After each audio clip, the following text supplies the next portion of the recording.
Voilà, frères et sœurs, je suis très heureux d'être parmi vous. Je vous salue dans le bon nom de Jésus. Ça fait plaisir de revoir frères, des sœurs, des amis qui reviennent nous voir après un temps d'absence.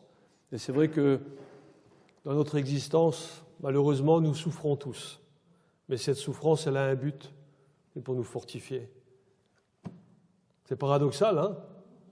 Ouais, parce que la force qu'on a besoin pour être restauré, de qui elle vient?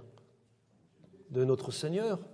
C'est lui qui nous a créés, c'est notre Créateur. Il nous connaît, c'est lui qui nous donne la force. Il ne peut pas être autrement. Hein. Ce n'est pas les médecins. Les médecins, ils essaient de soigner, mais c'est Dieu qui guérit. Hein.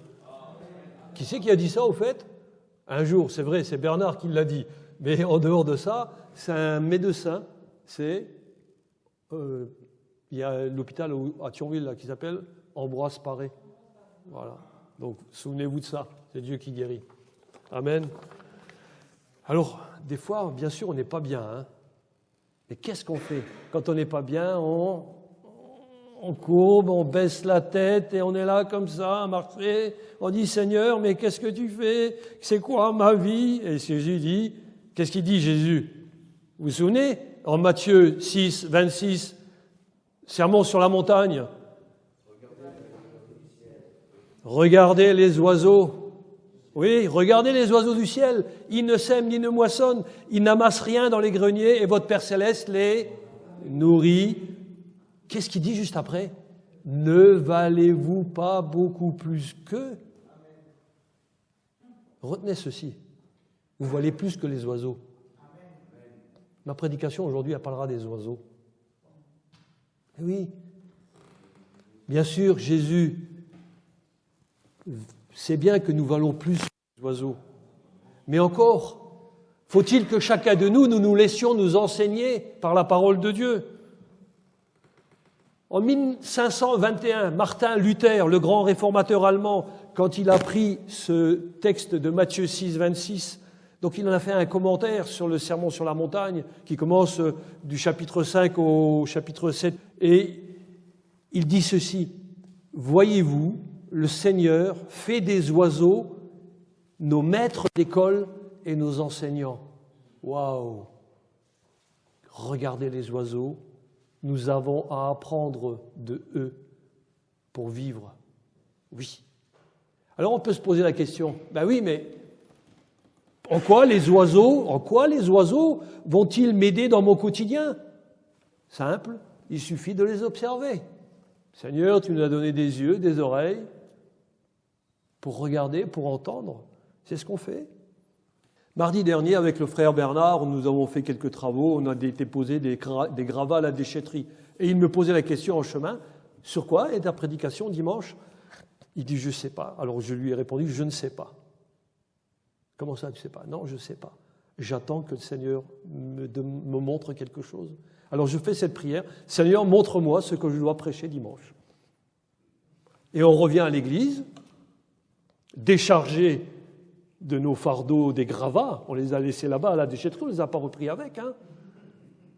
Parce que souvent de fois, le chrétien, il fait comme ça, il vient à la croix, il décharge ses fardeaux, il repart avec ses valises pleines de gravats. Et il dit, Seigneur, je ne comprends pas, ça ne marche pas. Mais non, il faut les laisser à la déchetterie. Nous, on les a laissés à la déchetterie. Hein. Et on est revenu, puis je dis, Seigneur, mais vraiment, j'ai un autre fardeau sur le cœur, c'est qu'est-ce que je peux annoncer à la prédication ce dimanche? Lève les yeux, regarde. Effectivement, on arrive ici, je lève les yeux, je regarde, parce qu'en même temps, j'entends un bruit dans le ciel. Puis je regarde, et puis qu'est-ce que je vois là-haut dans le ciel? Voilà, c'était une centaine d'oies sauvages qui tournaient là-haut, au-dessus des immeubles. Et c'est leurs cris qui m'ont un petit peu éveillé l'intérêt. Hein. C'est d'ailleurs ce qu'on a chanté dans le chant « À toi la gloire », là, Dieu Tout-Puissant. Hein, j'entends tous les oiseaux du ciel. Est-ce que vous les entendez tous? Des fois, on est un peu sourd. Hein, on entend plus les avions que les oiseaux du ciel. Hein. Non, il faut écouter les oiseaux parce que c'est la création. Et c'est pour ça que je voudrais étudier avec vous ce comportement des oiseaux, là, de ces gros oiseaux, et en tirer quelques enseignements pour notre conduite en tant que membre de l'Église. D'où le titre « Les oies nous enseignent ». La première remarque que l'on peut faire, c'est que, voyez-vous, ils tournaient là en rond. Les oiseaux, là, ils tournaient là en rond. Alors, un leader, sachez-le, un leader ne fait jamais tourner en rond. C'est pas possible. Hein. 1 Pierre 5, versets 1 à 3, nous dit ceci. Hein, donc, c'est Pierre, l'apôtre, qui parle aux anciens, donc aux dirigeants de l'Église, et il dit aux anciens. Vous savez pourquoi AUX, aux anciens? Parce qu'il y en a plusieurs. Pourquoi il y en a plusieurs? Parce que la charge d'être pasteur ou d'être ancien dans une église, elle est trop lourde pour être assumée tout seul. Il faut être plusieurs. Vous voyez qu'avec Dieu, les tâches sont partagées. Alors voici ce que Pierre nous dit, par la parole de Dieu, bien sûr, l'Esprit du Seigneur nous parle. Il nous dit, voici les exhortations que j'adresse aux anciens qui sont parmi vous. Pierre était un apôtre. Il ne se prend pas pour au-dessus. Il dit, écoutez, il dit, moi, ancien comme eux, il se met à la même place que tous les autres. Il ne se prend pas plus, il n'est pas plus supérieur que les autres. Il le montre, témoin de souffrance de Christ et participant de la gloire qui doit être manifestée. Il dit ceci, paissez le troupeau de Dieu qui est sous votre garde, non par contrainte, mais volontairement selon Dieu, non pour un gain sordide, mais avec dévouement, non comme dominant sur ceux qui sont issus en partage, mais en étant les modèles du troupeau. Voilà la position du leader, un modèle du troupeau. Parce que celui qui dirige, il doit être un modèle pour les autres, puisque c'est le Seigneur qui l'a établi dans le ministère. Il ne peut de ce fait que de se mettre en première position.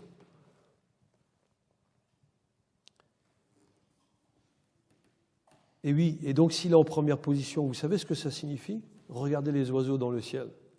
Si vous avez déjà vu une formation d'oies dans le ciel, dès que le leader, lui, il a donné le cap, les oies se mettent dans le sillage du chef de formation, et les oies, voyez-vous, elles ne volent jamais toutes seules, hein, mais toujours en groupe, formant un V dans le ciel.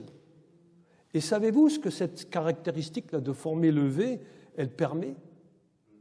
Elle permet de vaincre les faiblesses des moins vigoureux qui sont derrière. Les plus forts, ils sont devant. Pourquoi? Parce que l'oie qui est devant, quand elle bat des ailes, le fait de battre des ailes, ça crée un mouvement ascendant derrière. Et ça soulage le travail des autres oies qui sont derrière eux. Ainsi, ceux qui suivent, ils ont à moins fournir d'efforts. Alors tout le groupe, il est porté, et tous ensemble, ils vont parcourir de grandes distances. Il faut que vous sachiez, les oies ainsi en formation, lorsqu'elles volent, elles augmentent de 70% leur capacité d'autonomie par rapport à un vol qui est fait en solitaire. Vous vous rendez-vous compte? Tout seul, tu ne fais rien, mon ami. Dans l'église, avec les autres, tu voles en formation, tu te laisses porter par les autres, et là, tu vas avoir des grandes choses dans ta vie. Voyez-vous, les oies, elles comprennent le travail d'équipe, hein. Alors combien de temps en temps, nous aussi, on devrait le comprendre, hein. Et quand on l'a compris, on reste, hein. Parce que quand une oie, par exemple, par mégarde, ça arrive, hein, dans la vie, on ne fait pas attention, voilà, elle quitte la formation, eh bien, l'oie, elle le sait tout de suite, hein. Elle en prend plein la figure pour pas un rond, hein. Elle est toute seule, elle va fournir des efforts pas possibles, et qu'est-ce qu'elle fait? Tout de suite, elle revient dans la formation. Tout de suite, elle revient. Elle veut se laisser porter par le courant d'air que les autres lui communiquent. Ouais, ça, c'est un exemple pour nous, les chrétiens, de ne pas quitter nos assemblées. Et oui, quand tu es faible, quand tu es fatigué, laisse-toi porter par la présence de tes frères et tes sœurs dans l'Église. C'est un enseignement pour nous. Lorsque nous allons dans la même direction, en partageant le même objectif, nous allons atteindre le but beaucoup plus facilement, bien plus vite aussi, parce que chacun de nous est porté par les efforts de l'autre. Chacun de nous est porté par l'effort de l'autre. Sur le plan spirituel, c'est pareil. Une équipe est capable d'accomplir ce que des individualités ne peuvent pas faire, ne peuvent pas accomplir. Un verset biblique nous parle de former justement un ensemble parce que nous appartenons au Seigneur. Et c'est en Romains 12, 5. Il nous dit « Ainsi, nous qui sommes plusieurs, nous formons un seul corps en Christ Et nous sommes tous membres les uns des autres. Nous sommes membres des uns des autres pour nous soutenir mutuellement.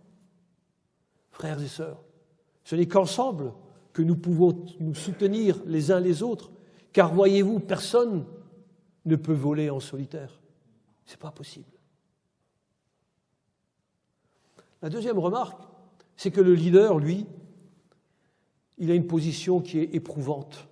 Elle est difficile, sa position. Regardez Loi qui est en tête.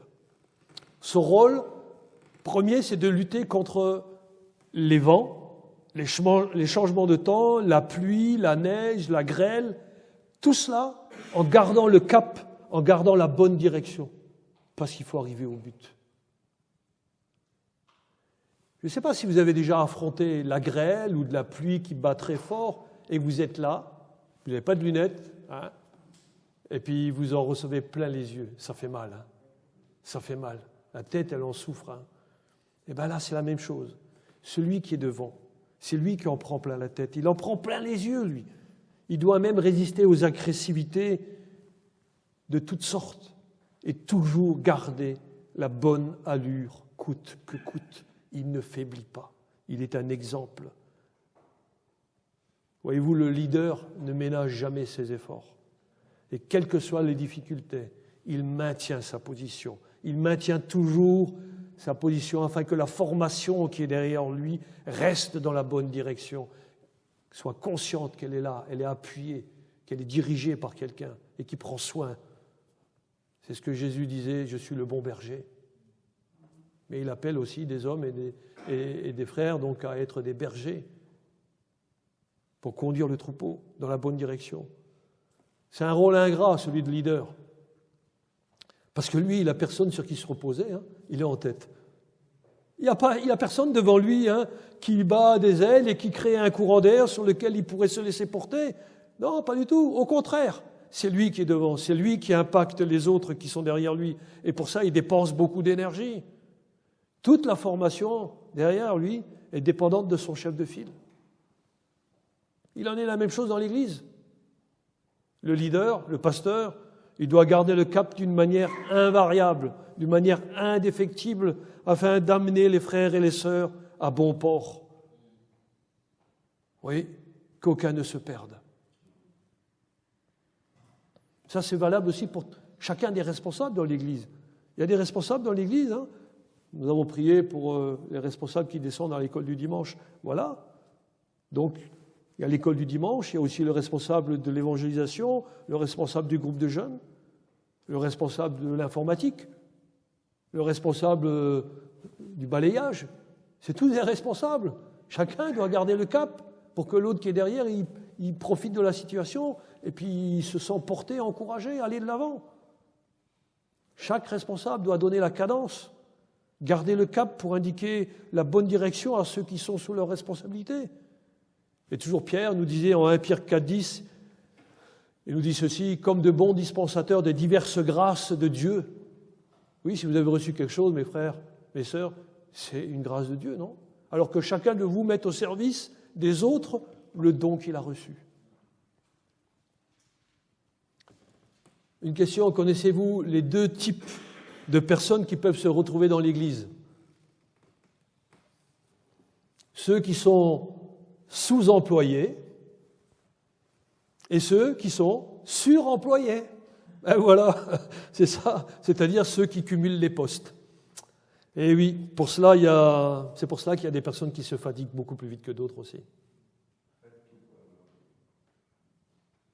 Oui, mais ça n'empêche pas que si tu fais quelque chose pour la gloire de Dieu, tu te fatigues. Donc, ceci, si on regarde les oiseaux, et notamment les oies sauvages, que se passe-t-il? Quand l'oie sauvage, elle est la première, là, elle est fatiguée, les autres qui la suivent, ils le voient bien à un moment donné. Eh bien, il lui faut une place à l'arrière, et une autre prend la place devant. Ainsi, c'est une autre oie qui devient chef de file de la formation.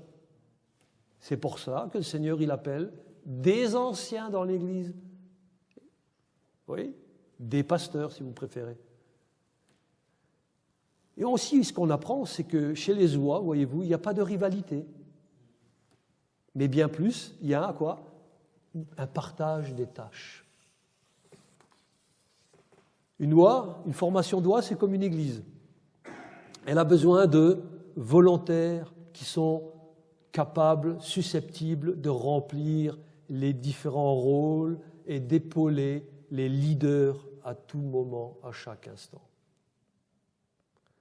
Alors dans l'Église, proposez votre aide. Pourquoi ? Parce que le travail ne manque pas. Et par-dessus tout, n'oubliez pas qu'il y a le regard de Dieu sur chacun de nous.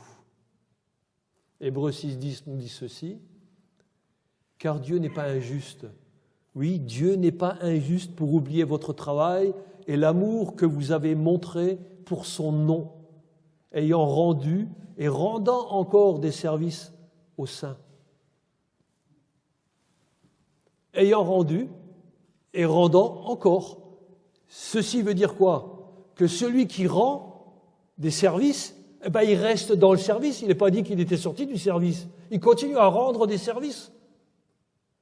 Parce que celui qui s'engage avec le Seigneur, il ne fait pas un engagement de 1 an, 1 mois, 1 semaine, 1 jour ou 1 heure. C'est toute sa vie. Oui, quand on s'engage avec le Seigneur, c'est pour toute sa vie. Rendant encore des services aux saints. Est-ce que vous avez déjà remarqué, en parlant de ce service, qu'une formation d'oie, dans le ciel, elle passe de loin, elle n'est pas silencieuse. N'est-ce pas ? Vous l'avez déjà entendu, ça ? Alors vous êtes des observateurs, c'est bien. C'est bien. Alors, ce qui a induit ma 3e remarque, c'est l'utilité d'un cœur de supporters. Ça peut paraître bizarre, Et regardez la formation des oies. Dans la formation, voyez-vous, les vieux oiseaux, Michel ? Les vieux oiseaux, les jeunes, Jessie, les handicapés, Bernard, Alain et les autres, volent à l'arrière et sont donc protégés par les autres qui sont devant. Mais voyez-vous, ils ne sont pas mis au rebut, ces gens-là. Ils ne sont pas mis au rebut. Ils ne sont pas considérés comme inutiles dans l'Église, ni dans la formation des oies. Bien au contraire, ils remplissent un rôle très important. Et vous savez ce que c'est, ce rôle ? Ils forment le cœur des supporters. Parce que connaissez-vous la signification des cris des oies quand ils sont en formation ? Elles cacardent. Oui, c'est le nom que l'on dit. Elles cacardent. Pour faire quoi ? Pour encourager ceux qui sont devant afin qu'ils maintiennent leur vitesse de formation. Ainsi, les chefs de file sont encouragés. Sinon quoi ? Sinon, ils s'épuiseraient assez vite contre tous les éléments contre lesquels ils ont à lutter. D'ailleurs, l'Écriture nous encourage aussi en ces termes, en 1 Thessaloniciens 5, 11, 13, qui nous dit ceci, la parole de Dieu nous dit ceci, « C'est pourquoi exhortez-vous réciproquement et édifiez-vous les uns les autres comme en réalité vous le faites. » Et ensuite, nous vous prions, frères, d'avoir de la considération pour ceux qui travaillent parmi vous, qui vous dirigent dans le Seigneur et qui vous exhortent. Alors, ayez pour eux beaucoup d'affection à cause de leur œuvre. Ainsi, soyez en paix entre vous. Waouh, que c'est beau, L'apôtre Paul, lui, il savait qu'il fallait des personnes d'encouragement dans l'Église. Il savait que c'est une grâce de Dieu que d'avoir des frères et des sœurs qui sont là avec des paroles pleines de foi et des prières pour soutenir la direction du ministère dans l'Église. Comme pour les oies, nous avons besoin dans l'Église de tous ceux, de tous ceux qui ne craignent pas d'élever leur voix pour affirmer qu'ils sont là pour soutenir les leaders. Amen. Ne craignez pas d'élever vos voix pour soutenir le leader. Et si, par exemple, une voix d'une oie viendrait à se plaindre dans l'Église et puis à répandre son amertume. Oh, mais ce que tu fais, c'est pas bien. Mais regarde, ça va trop vite, ça va trop doucement. Et puis ci, et puis ça. Oui. Alors, qu'est-ce qui se passerait à ce moment-là? Que feraient les autres voix? Ah, chez les hommes, c'est tout simple. Oui, t'as raison, oui, bien sûr, Et puis, on tape sur le premier, quoi. Mais les oies, elles font pas comme ça. Regardez ce que font les oies. Il y en a une qui se plaint, toutes les autres, elles font quoi? Elles élèvent la voix pour encourager. Qu'est-ce qu'elles disent après vous? Quand la oie qui dit « Ouais, tu te rends pas compte, on n'est pas bien ici, etc. » Et les autres oies « Ah non, gloire à Dieu, merci, parce qu'il nous donne l'occasion de voler, parce qu'il nous donne l'occasion de pouvoir battre des ailes, de pouvoir être là, chanter, à être ensemble, tous réunis. Oui, c'est bien, merci Seigneur, alléluia, gloire à Jésus, parce qu'il nous a relevés de notre misère, parce qu'il nous a donné une puissance nouvelle dans nos cœurs, et notre action maintenant, on voit, elle doit être concrète, parce que nous élevons vraiment le saint nom de Jésus. Nous ne voulons pas voir que c'est l'amertume ou la puissance de Satan qui dirige nos vies, mais c'est la gloire de Dieu, parce que c'est celle que nous attendrons un jour, parce que Dieu nous a relevés de nos fautes, de nos péchés, parce qu'il nous a ressuscités, il nous a fait vivants pour lui. Nous ne sommes pas des hommes morts, nous sommes des hommes vivants pour la gloire de l'Éternel. Amen. Voilà ce que disent les oies. Alors, comme pour les oies, élevez vos voix pour glorifier le Seigneur et pour soutenir ceux qui sont devant. Oui, parce que là, les oies, elles forment un joyeux concert, n'est-ce pas? Voilà, elles sont là avec des propos qui viennent booster celui qui est devant, le leader. C'est ainsi qu'il y a de l'unité dans l'Église. C'est ainsi qu'il y a aussi le bon ordre qui est établi au sein de l'Église. C'est ce que ça devrait être, n'est-ce pas? Si chez les oies c'est comme ça, chez nous ça devrait être encore mieux, non?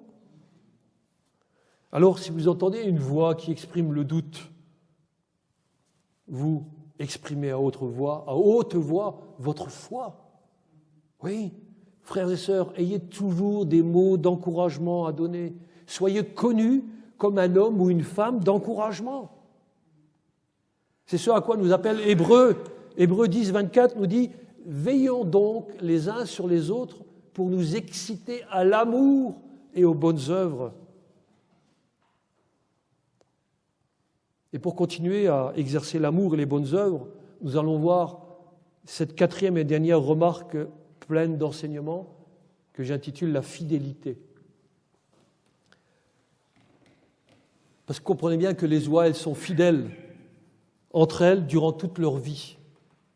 Et lorsqu'une oie est blessée ou elle est malade et qu'elle ne peut plus suivre la formation, elle quitte ses congénères. C'est normal, dans la vie des hommes, c'est pareil aussi. Quand nous sommes malades, on quitte la formation pour un temps, on va dans un hôpital, on se fait soigner. Et c'est ce qui se passe exactement avec les oies. Il y en a deux qui quittent la formation, qui vont avec l'oie qui est blessée ou malade pour la protéger le temps qu'elle guérisse, cette oie. Et c'est uniquement quand cette oie peut à nouveau rejoindre, ou voler plutôt, ou alors, si elle meurt, que les deux autres rejoignent un autre groupe d'oies pour continuer leur voyage. Elles ne restent pas seules. Elles se joignent à une autre formation. Alors, on voit que les relations entre les oies, voyez-vous, elle n'est pas simplement superficielle, mais c'est vraiment quelque chose de sérieux. Les oies sont totalement engagées à s'aider réciproquement, et ce, quelles que soient les circonstances de la vie. Ça, c'est un exemple d'amour désintéressé qui doit aussi prévaloir dans nos assemblées. Pourquoi ? Car si un membre souffre, tous les membres souffrent avec lui.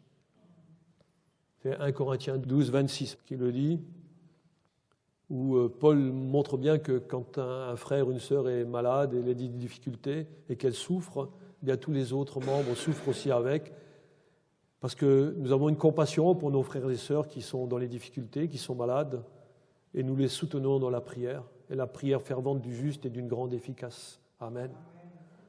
Oui, rappelons-nous toujours aussi que l'Église, c'est un hôpital ouvert à tous les blessés de la vie, y compris ceux qui se sont infligés à eux-mêmes leur propre souffrance. Matthieu 11, 28 jusqu'au verset 30, c'est Jésus qui nous rappelle cela en ces termes. Il dit, le frère l'a déjà cité tout à l'heure, il a dit « Venez à moi, vous tous qui êtes fatigués et chargés, et je vous donnerai du repos. Prenez mon joug sur vous et recevez mes instructions, car je suis doux et humble de cœur. Et vous trouverez le repos de vos âmes, car mon joug est doux et mon fardeau léger. » Voilà. Avec le Seigneur, c'est comme cela. Tout est doux et léger. Parce que nous nous laissons porter par les mouvements que produisent les frères et sœurs qui sont devant, parce qu'ils sont à la gloire de Dieu. Et ils nous aident à nous porter dans les difficultés de la vie. Et vous savez pourquoi on peut s'aider mutuellement? Car nous savons tous que nous ne méritions rien du tout et que ce n'est que par pure grâce que le Seigneur nous a relevés de nos péchés, de notre mauvaise condition. Oui, nous étions tous des blessés. Nous étions tous blessés, infirmes, malades, sales, et nous ne connaissions même pas Dieu. Mais quand Dieu un jour s'est révélé à nous, ce n'est pas nous qui l'avons cherché, c'est lui qui nous cherchait. Quand on comprend cela, on comprend que Dieu, dans sa grande miséricorde, a pris soin de chacun de nous. 1 Corinthiens 6, 11 nous parle de cela, nous dit « Mais vous avez été lavés, mais vous avez été sanctifiés, mais vous avez été justifiés au nom du Seigneur Jésus-Christ et par l'Esprit de notre Dieu. » C'est là où tu reçois l'Esprit de Dieu. Ne va pas chercher une effusion de je ne sais trop quoi, de la pluie, de la tempête ou quoi que ce soit. C'est pas ça. L'Esprit de Dieu, c'est quand tu as accepté Jésus. Quand c'est Dieu qui te montre que c'est ça la voie que tu dois suivre. C'est là où l'Esprit de Dieu vient t'enseigner. C'est là où tu as été baptisé du Saint-Esprit. Ce n'est que lorsque nous avons été baptisés de cet Esprit de Dieu que nous avons accepté le secours de Christ et que nous avons été amenés dans son troupeau et que nous faisons partie de sa formation. Alors nous avons été intégrés pendant le temps de notre migration ici-bas. Oui, parce que nous ne sommes que de passage, comme les oies ne sont que de passage. Nous avons été purifiés, sanctifiés, justifiés, et nous avons une nouvelle identité. Nous sommes devenus non pas des oies, mais des membres de la famille de Dieu. Nous ne valons donc bien plus que les oiseaux du ciel. Amen. Éphésiens 2,19 nous dit « Ainsi donc, vous n'êtes plus des étrangers, ni des gens du dehors, mais vous êtes concitoyens des saints, gens de la maison de Dieu. » Amen. C'est ceci, frères et sœurs. Peut-être que dans votre existence, vous avez été blessé. Eh bien, on rend grâce à Dieu que vous avez pu prendre un vol à nouveau et joindre une formation, l'Église, afin de vous laisser conduire et d'être aussi des instruments de la puissance de Dieu pour aider d'autres personnes. Ma conclusion. La formation des oies dans le ciel nous fait penser à l'Église. En effet, tout comme les oies économisent leurs efforts en volant ensemble, il est beaucoup plus facile pour nous de marcher avec Dieu lorsque nous sommes encouragés par des frères et des sœurs, bien plus que lorsque nous sommes isolés. Et la deuxième remarque, c'est que dans notre vie d'Église, ne soyons pas frustrés si nous ne sommes pas au premier rang, mais comme les oies, encourageons les leaders afin qu'ils gardent l'endurance et la force nécessaires à leur tâche. Amen. Et puis la troisième remarque, c'est une formation, elle a besoin d'un leader. Donc, si tu as un rôle de leader au sein de ton groupe, prie aussi, et je pense que je vais prier pour moi, pour savoir quand le temps sera venu de passer le relais. En effet, un temps viendra où il sera bénéfique pour l'ensemble du groupe, que tu te mettes en retrait et que tu cries de tout ton cœur pour encourager un nouveau leader. Amen. Alors enfin, comme les oies, quand nous voyons un frère ou une sœur en difficulté, n'hésitons pas à prendre du temps avec cette personne. Peu importe si nous devons laisser le groupe pour un peu de temps, l'essentiel est que nous tous, nous arrivions à destination, au bout de ce voyage, pour être dans la demeure du Père. Amen. Alors, ne valons-nous pas plus qu'une formation doit dans le ciel? Bien sûr que si. Alors, sachant tirer profit des enseignements que Dieu nous donne par sa création, et louange et gloire à son saint nom. Amen. Voilà, que le Seigneur vous fortifie et vous encourage. On va prier. Seigneur éternel, merci parce que tu nous enseignes par ta création, Seigneur, et nous te demandons pardon parce que combien de fois nous n'avons pas daigné lever les yeux à regarder, Seigneur, tout est bien fait, Seigneur, et que nous regardions simplement à nous-mêmes, trop obsédés par notre propre valeur, nous avons oublié de regarder la valeur incommensurable de tout ce que tu as créé, le ciel, la terre, l'eau, le soleil, les animaux, les oiseaux, l'herbe des champs, les arbres, tout cela nous procure, Seigneur, une grande joie. Et c'est avec justesse que dans ta parole, l'Écriture, les proverbes, les psaumes, ils nous parlent de toutes ces choses merveilleuses. Et même Élihu, lorsqu'il se confia à Job, il disait que regarde l'enseignement que tu peux recevoir auprès de la création. Même les oiseaux t'enseignent. Laissons-nous enseigner par la création de Dieu. Oui, Père, que nous puissions toujours regarder à ce que tu produis, à ce que tu fais, que nous ne regardions pas, Seigneur, à nos difficultés, mais que nous puissions élever nos voix avec les frères et sœurs afin de te glorifier. Aide-nous, Seigneur, à être forts en toi, à être fidèles en toute occasion. Et Seigneur, que dans ta grâce, Seigneur, nous te bénissons, nous voulons vraiment te bénir parce que dans ta grâce, Seigneur, tu nous as accordé des frères et des sœurs qui nous portent en toi, Seigneur, qui nous portent lorsque nous sommes dans la tristesse, lorsque nous avons un épuisement physique, lorsque nous sommes lassés de différentes choses, que nous puissions, Seigneur, toujours laisser, Seigneur, la joie de ton amour inonder nos cœurs. Oui, merci, Seigneur, pour tout ce que tu fais encore dans nos vies, par ton esprit répandu. Seigneur, que tu bénisses, Seigneur, chacun, que tu fortifies encore tous ceux qui sont blessés, afin qu'ils puissent trouver en toi la joie et la réconciliation. Seigneur, pardonne, Seigneur, nos manquements et, Seigneur, nos infidélités. Nous savons que toi, tu restes fidèle en toute occasion, et merci pour cette grâce d'avoir pu prêcher, Seigneur, sur les oiseaux du ciel. Que toute la gloire te revienne. Au nom de Jésus, Père. Amen.